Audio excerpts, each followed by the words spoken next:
A lot of people had very negative experiences in their lives. They may have been in coercive relationships, abusive relationships, been in situations that have been very anxiety provoking. And in a long-term environment or situation or relationship where you might have found yourself always being hypervigilant, always being on the lookout for sudden mood changes. You're not quite sure how someone is going to react to you. Are they going to be pleased for you? Are they going to criticize you? Everything you ever did, you felt like you were at fault. Over a long period of time, those experiences might have created pathways where being in a state of hyper alert was normalized. And that can leak out into other areas. And the negative experiences can lead to unhelpful thinking habits, things like catastrophizing, jumping to conclusions, mind reading, predicting the future. It can also lead to things like avoidant behaviors. What happens is those things can actually reinforce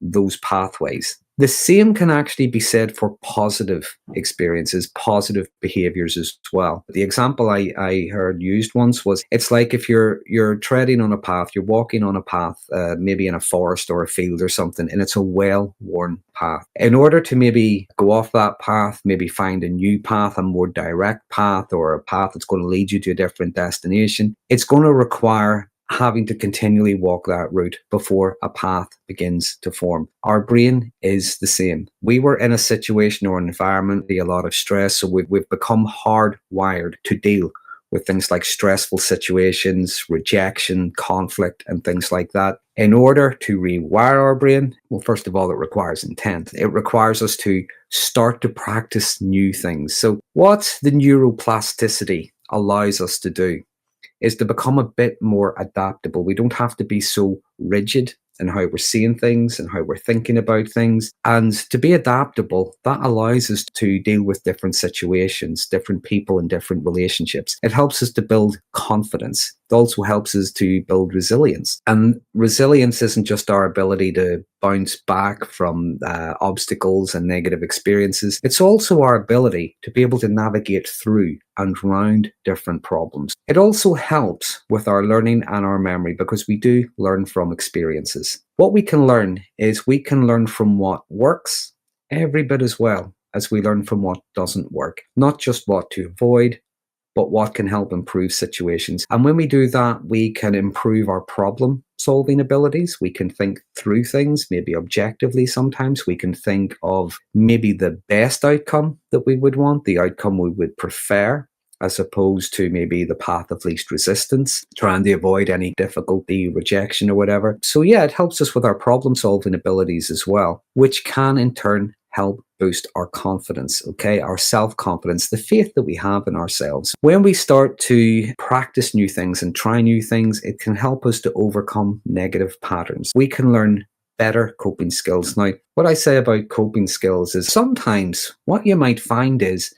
if you stop doing the things that hold you back, if you stop doing the things that are hurting you, the things that maybe sabotage certain things in your life, when you stop doing those things, you don't need a coping strategy. But other times you might want to learn different coping strategies, ways to deal with certain situations. And what you can learn is the coping strategy isn't there to take away the anxiety or the distress or whatever, but what it does is it helps reduce it, okay? So it doesn't become so overwhelming. It becomes a lot more manageable. So we learn to be able to respond and adapt to stressful situations a lot better. And lastly, when it comes to something like maybe recovery or healing from something, whether that's been in an abusive relationship, whether that was in a very stress-inducing environment, whether it was an addiction, whatever it was, it can also give us hope. Because a lot of people, whenever they feel they're in a lot of pain, they've struggled for so long, they might be thinking, well, this is just my life. This is my life now. Not necessarily. Whenever we start to pay attention to the little small things we do in our own best interest to help us to move forward, that helps to build the incentive and the motivation, and it starts to give us hope because the future looks a lot brighter. All of a sudden, it starts to look a lot brighter than the past did. We don't have to stay in that place, not forever. So start to rewire it, even in just different ways. It does involve I mentioned a moment ago, incentive. We have to have an incentive, and it involves deliberately repeating things, not just trying something once to see how it goes. No, it's a repeated pattern. Just like the situation you were in hardwired you to be constantly on alert. That wasn't just a one-off. What you might have found was that was a series of little minor rejections, criticisms, and things like that. It was an ongoing pattern of things. This time round, you're doing it, and you're doing it with intent. So when you decide to do whatever it is you're doing, it's about repeating that behavior. And that could even be challenging your negative thoughts. That could be learning to regulate your emotions and so on. That could be doing things for your own pleasure, your own interest, things that are going to help you to build positive neural pathways. So in CBT terms, this would be known as behavioural activation. You focus on the behaviour. What do you want to do? What is it you need to do? What is it you think would be helpful? When you start to engage in that new behaviour, this is going to start to weaken the old unhelpful connections that you had. Things like the avoidance, the fear-based avoidance, the negative self-talk. Whenever you start to do something and you're starting to see the benefit, you feel the benefit. When you start to do that, what you start to recognize is it starts to become a bit more normalized, and you have evidence against some of the stuff that you'd been experienced previously. I would like to say as well that we can learn new things at any age. A lot of people who maybe go retire, might want to learn new skills. They might want to learn different languages and things like that. So the neuroplasticity is there at any age, I believe. What it does take, though, is consistent effort. Now, some ideas to help to rewire your brain. I'm going to be very general on some of the things you can do. And one of them can be begin by just practicing a little bit of positive self-talk and just positive affirmations. Things like, no matter what I do, it never works out. I always fail. That's, if you think of unhelpful thinking habits, that's what would be known as generalizing. Okay, it's always this, it's never that. Even when things do go wrong, we can tell ourselves, I can learn from this. The fact that maybe something didn't work out doesn't necessarily mean I failed. It doesn't make me a failure. Failing doesn't make you a failure any more than going to a garage makes you a car. We learn from things like that. We can say things like, I have learned from that. I'm going to build on what I've learned. I'm going to try it differently next time. And when we repeat those affirmations every time that sort of like negative talk comes into our head, we now have something to challenge it with. So it's repeating positive affirmations, things like, I will try. I'm good enough to try. I'm brave enough to try. This is what I would like to do. This is what I would hope to do. Things like that. Positive affirmations. What did I learn today? If you find it helpful, you could just write out a series of sentences and things that you want to complete at the end of the day, maybe in your journal. Things like, today I learned. Today I helped. Today I felt good about. Just little things like that, because sometimes we miss those things and we're looking at everything that went wrong. So it's a good way of getting a bit of balance. And repeat those things daily. Again, it's about getting into that habit, getting into that routine, build a routine around it. Something else that can be useful to rewire our brain are doing things like physical exercise. A lot of people like the gym. Some people might just want to go for a walk. Little things like that can be good, because what you're doing with exercise is you're burning off excess energy that you don't want, which can help reduce stress. The exercise can also help us. It starts to create that normal happy drug that we create naturally in our head, things like dopamine, serotonin, things like that. Moving on, something else you might want to do is learn new skills. It could be learning a new language. It could be learning to play a musical instrument. We might pick up a new hobby. We might want to do a course in something. Even little things like little challenges, puzzles, things like that. Little puzzles, word puzzles, things like that. We might want to engage in things like that. Things that engage our brain, things that challenge us, things we have to figure out. Start to play chess, whatever it is, things that encourage you to think. And over time, it's going to increase confidence in your learning abilities. Even if you don't pick it up straight away, that's perfectly all right. Who said there was a time limit? but it will help build confidence in your ability to work things out.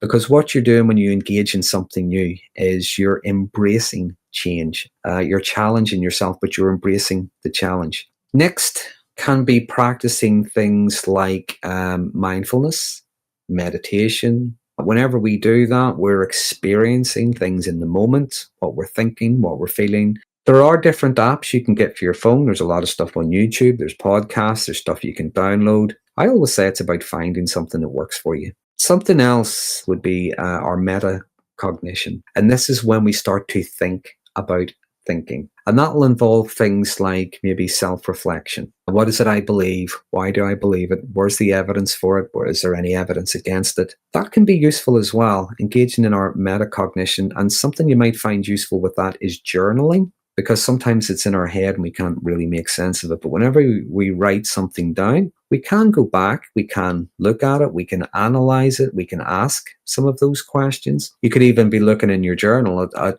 how did you behave at that time? Did what you do help it? Did it just avoid it? Or did it make it worse? I always say if you're journaling, it is your own handwritten evidence. Something else that can be useful, and again, it can help with not just a positive mindset, I like to say a balanced mindset, is sometimes showing a little bit of gratitude for something. We can be grateful that we might have failed at something, it didn't work out, but it wasn't the disaster that we feared. And again, maybe we learned something from it. Or maybe it didn't work out for us, but with hindsight, we realize it's probably a good idea it didn't work out because it's not really the direction I wanted to take.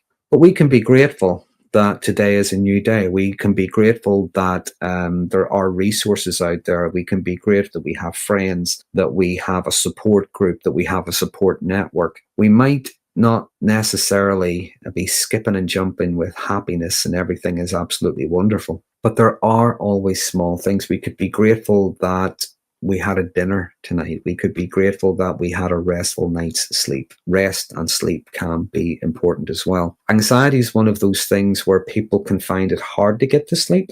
Ruminating thoughts, catastrophizing thoughts, and so on. Sometimes there can be broken sleep. They wake several times during the night. People can be very stressed. Maybe they do sleep, but when they get up in the morning, they feel as tired as they did when they went to bed. So looking at ways to maybe get a good night's rest can be useful as well. And again, there are different guided meditations and things on YouTube if you want to have a look at those. Again, there's podcasts. There's different things you can do to help with your sleep hygiene, because when we get up in the morning, we feel a bit more refreshed, and this can help with the neuroplasticity. It can help us with our energy, and it can help us to face whatever it is we're going to deal with during the day because we've got better cognitive functioning and things like that. Something else, and it's something I've said quite a lot, is if you have been in an environment or a situation with a very toxic, nasty person, the antidote to toxic people are decent people. Try to build social connections with good people, with nice people. People that bring out the best in you. They'll laugh at your jokes. They'll support you. They will encourage you.